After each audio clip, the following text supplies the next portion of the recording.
Fake name, fake age, fake address और fake election करके मोदी जी प्रधानमंत्री बने हैं। मैं नरेंद्र दामोदर दास मोदी ईश्वर की शपथ लेता हूं कि भारत के संविधान के प्रति सच्ची श्रद्धा और निष्ठा रखूंगा।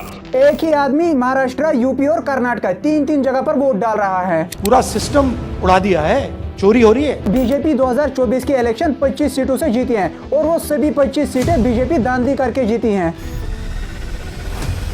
3 में से 2 इलेक्शन कमिश्नर्स को बीजेपी ने हेल्प किया और एक इलेक्शन कमिश्नर राजू कुमार को खुद मोदी जी ने ही अपॉइंट किया है। इलेक्शन कमीशन ने चोरी करके बीजेपी को 2024 का इलेक्शन जितवाया है, नहीं तो मोदी जी प्रधानमंत्री नहीं बनते। बीजेपी 2024 का इलेक्शन ही नहीं जीतती, ये दावा है कांग्रेस के चीफ राहुल गांधी का। तो they are colluding with the BJP, they are helping the BJP destroy the election system in India. एक ही कंस्टिट्यूएंसी महादेवपुरा में 1 लाख वोटों की चोरी हुई है और राहुल गांधी का कहना है कि पूरी देश में ऐसे ही चोरी हुई है और वो इसी तरह से एक्सपोज कर सकता है, लेकिन इलेक्शन कमीशन उसे इलेक्शन का कोई रिकॉर्ड ही नहीं देती, नहीं तो वो इसी तरह पूरी कंट्री को एक्सपोज कर सकता है। 70 से 80 साल के बच्चों ने वोट डाला है बीजेपी के लिए। आई रिपीट, 70 से 80 साल के बच्चे। अगर राहुल गांधी का ये दावा सच निकला तो ये है आजाद भारत का सबसे बड़ा स्कैम।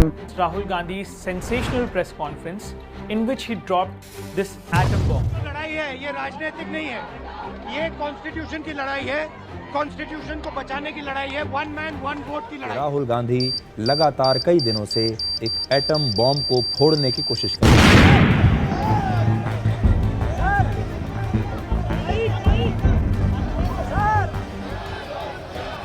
अभी थोड़े दिन और ठहरो। अभी पिक्चर बाकी है।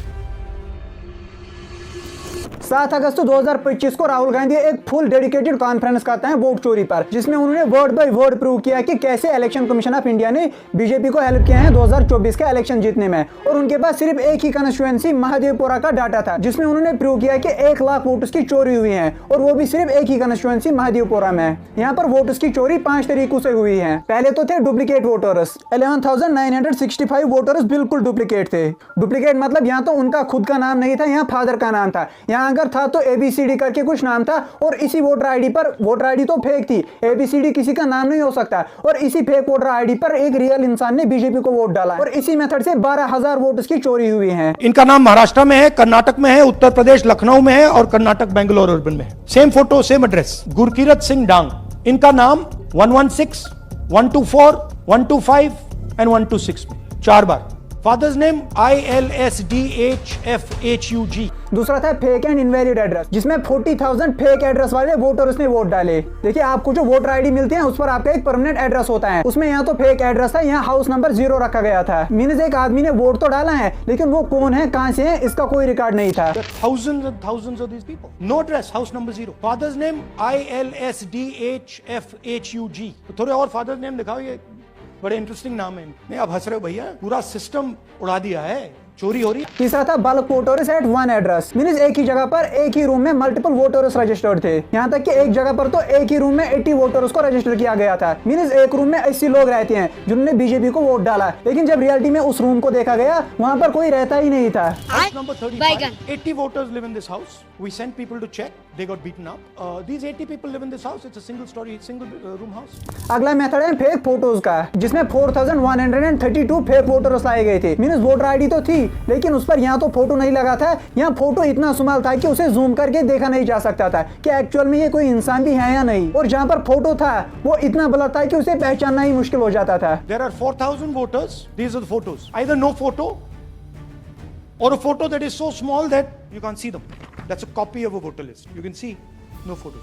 लास्ट मेथड है फार्म 6, जिस पर 33,692 फेक वोटर्स रजिस्टर किए गए थे। फार्म 6 क्या होता है, मान लो जब किसी की एज 18 प्लस होती है तो फिर वो वोट डाल सकता है, लेकिन वोटर आईडी बनने में कुछ टाइम तो लगता है। अब उससे पहले ही उसको एक फार्म 6 दिया जाता है। अगर वोटर आईडी मिलने से पहले ही इलेक्शन आ जाता है तो वो इस फार्म 6 के माध्यम से ही वोट डाल सकते हैं। इसको आप एक लर्निंग लाइसेंस की तरह मान सकते हैं। जब तक आपको ओरिजिनल लाइसेंस नहीं मिलती तब तक लर्निंग पर ही आप काम चला सकते हैं। इसी तरह से जब तक आपको रियल में वोटर आईडी नहीं मिलती तब तक आप फार्म 6 से ही भी काम चला सकती है। तो यहाँ पर वोटर की एज 18 से 19, 20, 21, 23 तक हो सकती है, क्योंकि अगले 5 साल बाद तो एक और इलेक्शन आने वाला है, तब तक तो उसे वोटर आईडी मिलेगी। लेकिन यहाँ पर 70-80 साल के बुजुर्ग लोगों को फार्म 6 दिया गया था, मींस अभी तक उनके पास वोटर आईडी नहीं थी, अब उन्हें फार्म 6 दिया गया जिसके हेल्प से वोट डाल सकते हैं। फिर जब वो आगे चलकर बड़े हो जाएंगे, 200-300 साल के जब हो जाएंगे, तब उन्हें वोटर आईडी मिलेगी। There's a lady called Shakun Rani, 70-year-old. She appears twice on the voter list. First name Shakun, surname Rani. Now she has no surname, but her first name is Shakun Rani.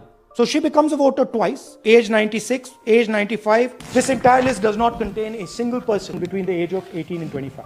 अब यहाँ पर scam कैसे हुआ, मान लो किसी आदमी की as 70 है, तो उसके पास वोटर आईडी भी है, फार्म 6 भी है, फार्म 6 से एक वोट और वोटर आईडी से एक वोट, मींस एक आदमी 2-2 वोट डाल सकता है। और ये पूरा स्कैम सिर्फ एक ही कंस्टिट्यूएंसी में हुआ है। तो अपोजिशन पूरी कंट्री का डाटा मांगती है, लेकिन इलेक्शन कमीशन ने देने से ही इनकार किया कि नहीं, हम आपको डाटा नहीं देंगे। अब ये पूरा स्कैम हुआ है एक ही कंस्टिट्यूएंसी महादेवपुरा में। जब राहुल गांधी ने इस स्कैम को एक्सपोज किया तो देखिए महादेवपुरा के एमपी ने क्या कहा। राहुल गांधी ने जो भी ये ड्रामा किया, ये बस हिंदूज और महादेवपुरा के वोटर्स के लिए इंसल्ट है, वो इन्हें इंसल्ट कर रहे हैं, बाकी इस स्कैम का रियलिटी के साथ कोई लेना देना नहीं।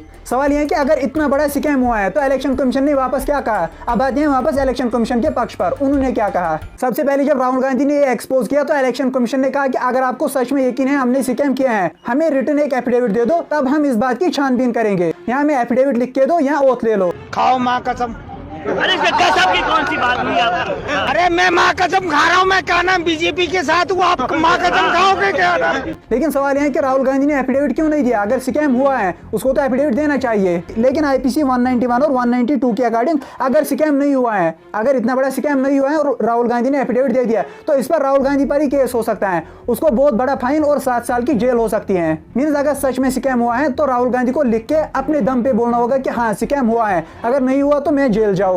अब सुनने में तो ये नॉनसेंस लगता है कि स्कैम हुआ है, इसमें राहुल गांधी अपनी गारंटी क्यों देगा। इलेक्शन कमीशन पर अगर सवाल उठा है, उन्हें तो क्लैरिफिकेशन देनी चाहिए, तो फिर आईपीसी का 191 और 192 क्यों बना है। उसका रीजन ये है कि ऐसा करके तो कोई भी आदमी इलेक्शन कमीशन के पास जाएगा, मींस आप और मैं भी कल को इलेक्शन कमीशन का कॉलर पकड़ के बोलेंगे क्या हो हमें सारे रिकॉर्ड दे दो इलेक्शन का। ऐसे तो कोई भी पॉलिटिकल पार्टी इलेक्शन कमीशन को बुली कर सकती है। तो इसलिए फ्री एंड फेयर इलेक्शन बनाने के लिए इलेक्शन कमीशन को यह पावर दिया गया है कि अगर उन पर कोई क्लेम करता है तो उसे पहले लिखित में देना होगा। यह लीगल मैटर, लेकिन प्रैक्टिकली राहुल गांधी तो बहुत बड़ा अपोजिशन का लीडर है, इंडिया की सबसे बड़ी अपोजिशन पार्टी का लीडर है वो। अगर उसने क्लेम किया है उसको तो ओथ लेने की जरूरत नहीं होनी चाहिए, इलेक्शन कमीशन को रिकॉर्ड देना चाहिए। और राहुल गांधी का ओथ लेना जरूरी नहीं है, ओथ वो तभी लेगा अगर इलेक्शन कमीशन चाहे। अगर इलेक्शन कमीशन चाहे तो राहुल गांधी के ओथ लिए बगैर ही वो इस पूरे मैटर की क्लैरिफिकेशन दे सकते हैं। मींस राहुल गांधी को ओथ लेना या ना लेना है ये सब इलेक्शन कमीशन की चॉइस है, उनकी चॉइस पर वो ओथ लेगा। अगर वो बोलेगी कि नहीं आप ओथ मत लो, हम आपको क्लैरिफिकेशन देंगे, तो वो दे सकते हैं। इसके अलावा ना सिर्फ राहुल गांधी बल्कि पूरी अपोजिशन इस मैटर पर यूनाइट हो गई है, और वो प्रोटेस्ट करने जब निकले थे तो उनको भी अरेस्ट किया गया। लेकिन ये तो डेमोक्रेसी के रूल्स के खिलाफ है। आप किसी भी आदमी को प्रोटेस्ट करते हुए अगर वो पीसफुल प्रोटेस्ट करता है आप उसे अरेस्ट नहीं कर सकते।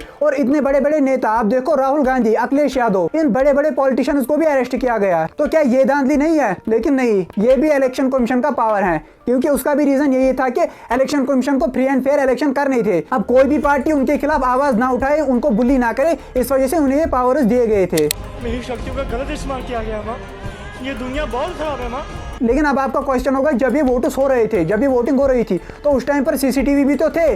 सीसीटीवी का रिकॉर्ड अगर इलेक्शन कमीशन दिखाए पूरा मैटर तो सॉर्ट आउट हो जाएगा। लेकिन इलेक्शन कमीशन ने सीसीटीवी के रिकॉर्ड्स भी डिलीट कर दिए हैं। हमने पहले सीसीटीवी फुटेज मांगी थी, उन्होंने अपना काम नहीं किया, हमें नहीं दिया। अब ये तो धांधली है, रिकॉर्ड्स जो हैं वो दिखा नहीं रहे हैं और सीसीटीवी के रिकॉर्ड्स को डिलीट किया है। लेकिन यहाँ पर भी 1960 में एक लॉ बनाया गया था जिसके बेस पर इलेक्शन कमीशन इलेक्शन के कुछ दिनों के बाद ये सारा डाटा डिलीट कर सकती है। देखिए ये लॉ 1960-61 के आसपास बनाया गया था। उस टाइम पर मेमोरी कार्ड्स या बाकी स्टोरेज डिवाइसेस नहीं थे, इस वजह से डाटा को सेव करना बहुत ही मुश्किल होता था। लेकिन आज के टाइम पर तो डाटा सेव हो सकता है, लेकिन लॉ अभी भी वही चल रहा है। इस वजह से इलेक्शन कमीशन ने पूरा डाटा ही डिलीट कर दिया है। अब मैं आपको लास्ट में अपना ओपिनियन देता हूँ, क्या यहाँ पर धांधली हुई है? आई थिंक यस, जी हाँ धांधली हुई है, क्योंकि राहुल गांधी कोई छोटा बच्चा नहीं है। इतनी बड़ी एलिगेशंस अगर लगाई तो कहीं ना कहीं सच ही होगी।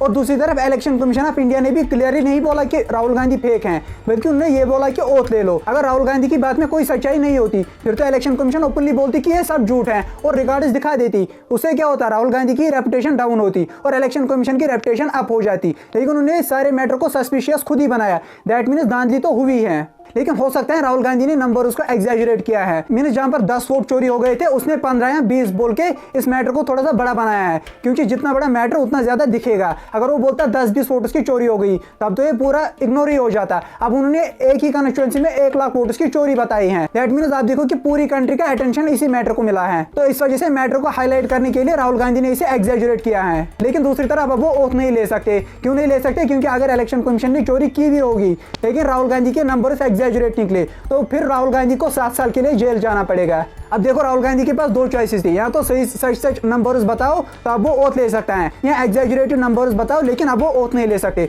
तो उन्होंने दूसरे ऑप्शन को चूज किया। मैटर को बड़ा बनाने के लिए उन्होंने नंबर उसको एग्जैजुरेट तो किया है लेकिन अब वो ओथ नहीं ले सकते। अब ओथ के बदले उन्होंने इसका दूसरा मेथड निकाला। मेथड ये है कि उन्होंने एक वेबसाइट निकाली जिस पर इंडिया के सभी सिटीजन रजिस्टर कर सकते हैं। मींस अगर आपको लगता है कि धांधली हुई है आप उस वेबसाइट पर जाके बोल सकते हैं। उसी तरह से जैसे वक्फ बोर्ड बिल के टाइम पर भी वो वेबसाइट निकली थी जिस पर सभी को रजिस्टर करना था, लेकिन आप देखो उस टाइम भी पूरे रजिस्ट्रेशन तो हुई, जितने लोगों को वहां पर रजिस्टर होना था उससे ज्यादा तो हुए थे, लेकिन इसके बाद भी वक्फ बोर्ड की बिल पास हो गई। लेकिन अब इस टाइम पर राहुल गांधी का ये वेबसाइट वाला मेथड काम करेगा या नहीं ये तो आने वाला टाइम ही बताएगा। देखिए ये मैटर बहुत ही सीरियस है। अगर सच में धांधली हुई है this is really a murder of democracy. Video के पहले सेक्शन में मैंने जो भी बोला वो सब लीगल मैटर है, लेकिन अभी लास्ट के टाइम पर मैंने ओपिनियन दिया है। लेकिन इतने सेंसिटिव मैटर पर अपना ओपिनियन देना क्या ऐसा पॉसिबल है? For that according to Indian constitution every citizen has right to express his her views opinions beliefs conventions freely by word mouth writing printing picturing or any other manner।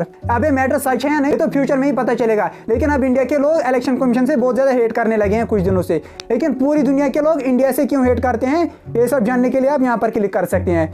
See you in the next video. Till then take care and have a nice day।